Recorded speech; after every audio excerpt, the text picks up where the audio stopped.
दोस्तों, ये कहानी एक ऐसे बीच की है जहाँ पर टाइम बहुत तेजी से बीतता है और 4 साल के बच्चे 8 साल के हो जाते हैं और पल भर में ही ये दोनों फटाफट करके माँ बाप भी बन जाते हैं। तो चलिए देखते हैं कि ऐसा बीच कहाँ पर है। मूवी के शुरुआत में हम एक फैमिली के 4 मेंबर्स को देखते हैं। ये लोग दूसरे देश में वेकेशन के लिए आए होते हैं। वेकेशन की ट्रिप की टिकट इन्हें किसी तरह से फ्री में मिली होती है। होटल में पहुँचने पर जो इस रिजॉर्ट का मैनेजर होता है वो इस फैमिली का वीआईपी की तरह वेलकम करता है। इस फैमिली के सभी लोग यहाँ पर आके काफी खुश होते हैं, लेकिन क्रिस्का जो गाय की वाइफ है वो एक कैंसर की मरीज है। उसके पेट में एक ट्यूमर होता है और ये सारी बातें उसने अपने बच्चे को नहीं बताई होती है। इस परिवार के अलावा यहाँ पर और 2 परिवार होते हैं जिनका भी वहाँ पर होटल का मैनेजर वीआईपी की तरह ख्याल रखता है। तीसरी जो फैमिली होती है उसमें जेरिन की वाइफ जिसका नाम पैट्रिसिया होता है वो एक मिर्गी के दौरे की मरीज होती है और उसे अक्सर मिर्गी के दौरे आते थे। रैन की दोस्ती यहाँ पर मैनेजर के भतीजे हेथलिक से होती है जिसके साथ में खेलने के बाद रैन को एक कोडिंग वाला पेपर देता है। हेथलिक का यहाँ पर कोई भी फ्रेंड नहीं होता है, इसलिए फ्रेंड के साथ दोस्ती होने से वो काफी खुश होता है। अगले दिन वो मैनेजर इन सभी फैमिली वालों को बीच पर जाने का प्लान बनाता है और वो इन्हें बताता है कि इस बीच पर कुछ ही लोग जाते हैं जो हमारे लिए खास होते हैं या फिर वो वीआईपीज़ होते हैं। ये सुनकर वो सब भी काफी ज्यादा एक्साइटेड हो जाते हैं और अगले ही दिन बीच पर जाने के लिए निकल जाते हैं। इनके साथ ही एक और फैमिली होती है और ये सभी जल्दी वहाँ पर पहुँच जाते हैं। बस का ड्राइवर मंजिल से पहले ही बस को रोककर उन्हें बीच का रास्ता बताकर वहाँ से चला जाता है। अब ये सभी थोड़ा बहुत चलकर आखिरकार बीच पर पहुँच जाते हैं। ये बीच काफी मस्त और शानदार होता है और सभी बच्चे यहाँ पर खेलना और मौज मस्ती करना शुरू कर देते हैं। दूसरी फैमिली में जॉन और उसकी वाइफ क्रिस्टल और उनकी बेटी कैरा होती है। कैरा टेंट और मैडॉक्स के साथ खेलने लगती है। खेलते समय उस बीच पर बच्चों को कुछ पुराने सामान मिलते हैं। ऐसा लगता है कि पहले जो फैमिलीज यहाँ पर आई थी वो अपने सामान को ले जाना भूल गई थी। ट्रेंट हाइड एंड सीक खेलते समय पानी के अंदर छिपा होता है तो उसको वहाँ पर एक लड़की की लाश दिखती है जिससे वो डर जाता है और चिल्लाकर अपनी मॉम के पास जाता है। सभी लोग उस लड़की को पानी से बाहर निकालते हैं। तभी वहाँ पर एक और आदमी आता है जिसका नाम सुडान था। ये यहाँ पर पहले से ही था। जब ये इस लड़की को देखता है तो ये कहता है कि ये मेरी गर्लफ्रेंड है जो कि पानी में स्विमिंग करने गई थी और मैं कब से इसी का वेट कर रहा था। सुडान की नाक से खून भी निकल रहा होता है जिससे सबको शक होता है कि शायद इसने अपनी गर्लफ्रेंड को मार डाला हो और उसने अपने बचाव के लिए इस पर हमला किया हो। मगर सुडान यहाँ पर बार बार इन सभी को यकीन दिलाता है कि उसने अपनी गर्लफ्रेंड को नहीं मारा है। दूसरी साइड जॉन के मॉम के सीने में दर्द होना शुरू हो जाता है और थोड़ी ही देर में उनकी मौत हो जाती है। इन सब के बाद वहाँ पर एक और फैमिली आती है जो की पैट्रिसिया और जेरिन होते हैं, लेकिन यहाँ पर मामला ठीक न होने के कारण जो फैमिली यहाँ पर पहले से थी वो यहाँ से जाने की तैयारी करने लगते हैं। यहाँ तक कि उनके फोन में नेटवर्क भी नहीं आ रहा था। तो अभी क्या करते हैं, जेरिन जिस रास्ते से बीच पर आया होता है वो उसी रास्ते से जाने की कोशिश करता है तो उसका पैर अचानक से चकरा जाता है और बेहोश होकर वो वापस से बीच पर पहुँच जाता है। थोड़े समय बाद जब पैट्रिसिया और जेरिन मैडॉक से बात कर रहे होते हैं तो वो देखते हैं कि मैडॉक और टेन की उम्र अचानक से बढ़ चुकी है। वो दोनों 13 और 6 साल के थे, अब बढ़कर 17 और 10 साल के हो चुके होते हैं। उनके मामले उनको देखकर काफी हैरान हो जाते हैं। उन्हें बिल्कुल भी समझ नहीं आता है कि आखिरकार हुआ क्या है। जो लोग भी उस बीच से बाहर निकलने की कोशिश करते हैं वो दोबारा से बेहोश होकर फिर से बीच पर आ जाते थे। यहाँ पर बच्चों की उम्र तो काफी तेजी से बढ़ रही थी। कैरा जो कि पहले 4 साल की थी वो अब बढ़कर 8 साल की हो गई है। कुछ देर बाद सभी लोगों को पता चलता है कि यहाँ पर टाइम काफी तेजी से बीत रहा है जिस वजह से सभी लोगों की उम्र बढ़ती जा रही है। जो लोग पहले से ही बड़े हैं उनमें तो ज्यादा बदलाव नहीं नजर आ रहा था, मगर जो बच्चे छोटे थे उनका शरीर काफी तेजी से बदलता जा रहा था। और यहाँ पर जितने भी लोग हैं उनकी फैमिली में से कोई ना कोई एक बीमारी से पीड़ित होता है। पैट्रिसिया को मिर्गी के दौरे होते हैं, क्रिस्का के पेट में ट्यूमर होता है, सुडान को भी एक रेयर बीमारी होती है जिससे उसके नाक से खून आता रहता है और जॉन को दिमागी प्रॉब्लम होता है। जॉन के मन में अचानक से कुछ ऐसा आता है जिससे वो सुडान के मुंह पर चाकू से कट मार देता है, लेकिन कुछ सेकंड में ही वो पहले जैसा बिल्कुल ठीक हो जाता है। क्योंकि समय के काफी तेज चलने की वजह से घाव तुरंत ही ठीक हो जाता है। वहीं क्रिस्का का ट्यूमर भी टाइम के साथ बढ़ते जा रहा था जिससे उसके पेट में दर्द होना शुरू हो जाता है और देखते ही देखते वो बेहोश हो जाती है। क्रिस्का को बचाने के लिए उसके पेट से ट्यूमर निकालना जरूरी था, इसीलिए गाय बिना देरी किए क्रिस्का के पेट से ट्यूमर निकालने का फैसला करता है। जॉन अपनी चाकू की मदद से क्रिस्का के पेट पर कट मारता है, लेकिन वो 1 सेकंड से पहले ही ठीक हो जाता है। इसीलिए वो सभी एक आइडिया लगाते हैं कि एक तरफ हम लोगों की कट मारने के बाद हमें उसे खोल कर रखना होगा। अब कट मारने के बाद वो एक खरबूजे जितना ट्यूमर उसके पेट से निकालते हैं और जरा सी देर में ही क्रिस्का ठीक हो जाती है। सुडान की गर्लफ्रेंड के मरने के बाद उसे एक कपड़े से ढक दिया गया था। जब सुडान उसे देखने जाता है तो वो तुरंत डर जाता है क्योंकि अब उसकी केवल हड्डियां ही बची हुई थी, उसकी पूरी बॉडी डिकम्पोज हो चुकी थी। ये देखकर सब लोगों के होश उड़ जाते हैं। दूसरी तरफ एक टेंट में ट्रेंट और कैरा एक साथ लेटे होते हैं। अब वो और भी बड़े हो चुके होते हैं, उनके शरीर के अंदर के हार्मोन्स भी चेंज हो रहे थे, जिसके बाद वो दोनों फटाफट कर लेते हैं। पर इन्हें कुछ भी पता नहीं होता है और जैसे ही ये दोनों बाहर आते हैं तो कैरा प्रेग्नेंट हो जाती है। उनकी फैमिली ये सब देखकर काफी हैरान हो जाते हैं, मगर उन दोनों को कुछ भी नहीं पता होता है कि ये सब कैसे हो गया। यही सब सोचने के दौरान कैरा का बच्चा भी होने वाला होता है, मगर कैरा का बच्चा मरा हुआ पैदा होता है। ट्रेंट इस वजह से काफी दुखी हो जाता है। टाइम के साथ साथ जॉन की दिमागी हालत और भी खराब होती जा रही थी। जब सुडान एक जगह पर शांति से बैठा होता है तो जॉन पीछे से जाकर उस पर चाकू से वार करके उसे मार देता है। सभी लोग इससे बेहद परेशान हो जाते हैं।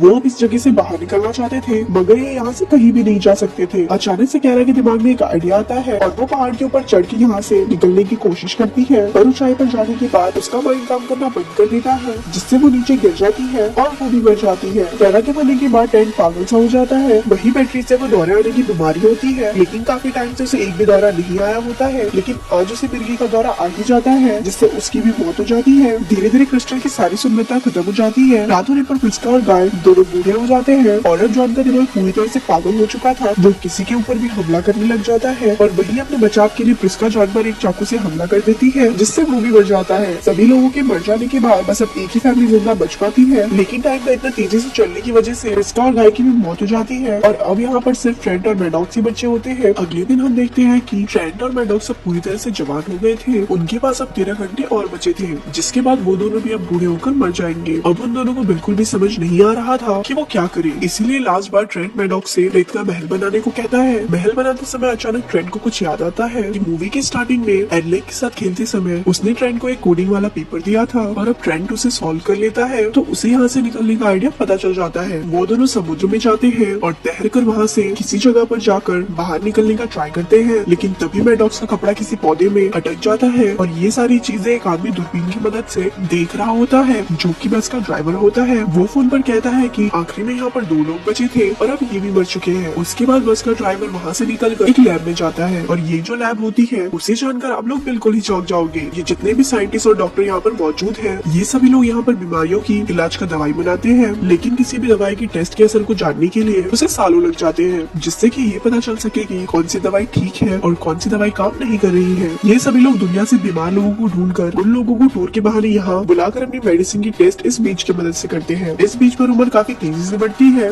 वो सभी लोग यहाँ पर अपनी मेडिसिन का उन पर ट्राई करते हैं। रिजॉर्ट का मैनेजर अगले दिन फिर से एक नए टूरिस्ट का वेलकम करने जाता है, तभी वहाँ पर मैडॉक्स और ट्रेंट आ जाते हैं, जिनको वो लोग मरा हुआ समझ रहे थे, वो असल में मरे नहीं होते हैं। वो दोनों लोग उस समुद्र से बचकर बाहर निकल जाते हैं और सभी लोगों के सामने आकर मैनेजर की पोल खोल देते हैं। ट्रेंट और मैडॉक्स वहाँ पर सभी लोगों को बता देते हैं यहाँ पर क्या होता है। सिर्फ एक ही दिन में 6 साल का बच्चा एक जवान आदमी में कैसे बन गया। अब आखिरकार ये दोनों भाई बहन बन जाते हैं और यहीं पर इस मूवी का एंड हो जाता है।